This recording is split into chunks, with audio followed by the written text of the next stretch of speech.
Čaute ľudia, ja vás zdravím u ďalšieho videa. Čauky, A čauky. dneska je tu so mnou Denis. A na prekvapenie budeme točiť video o babete. Ako ju proste nastartovať, ako ju proste... Ako proste naštartovať, ak vám nejde.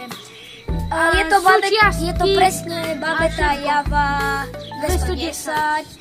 A ja som ju dostal akurát včera a ideme ju poriadne vyskúšať. Ja som ju už vozil, ale ešte zatiaľ nevieme, či to ide dosť dobre. Ukazuje nám na tachometrii, že to ide 80. Ja som zatiaľ šiel len 50. Nejako takto vyzerá tá babeta. Tá Java 210. Pravdepodobne je už používaná. Lebo vyzerá tak, spodok má taký už zanechaný. Taký, že amen, ale je v dobrom stave. Ináč, super. Tak teraz ukážeme si drive. Najprv si dám bezpečnosť. Ja si nedávam teraz rukavice. No a ja som zvedavý, že či tá babeta vôbec pôjde.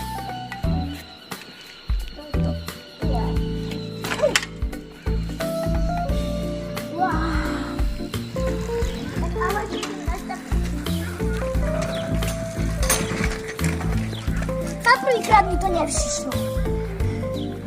Kolega, musím pomôcť. Takže ideme do dvora.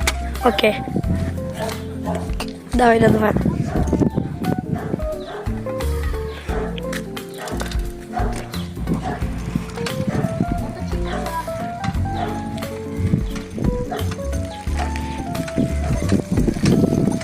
Po tom všetkom procese ideme ukázať, ako tú babetu nastartovať.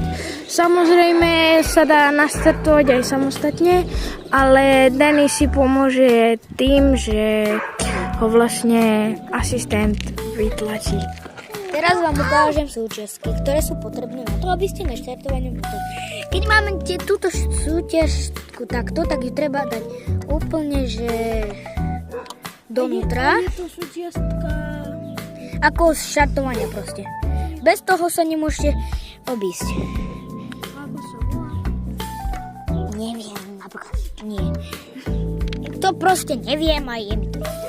Tu z druhej strany máte rýchlosti. Je to buď možno troj alebo dvojrýchlostná. Je to trojrýchlostná vlastne. A tu máte z tejto strany sytič. Keď si ho dáte, tak máte ho dole. A potom iba plyn stlačíte úplne dole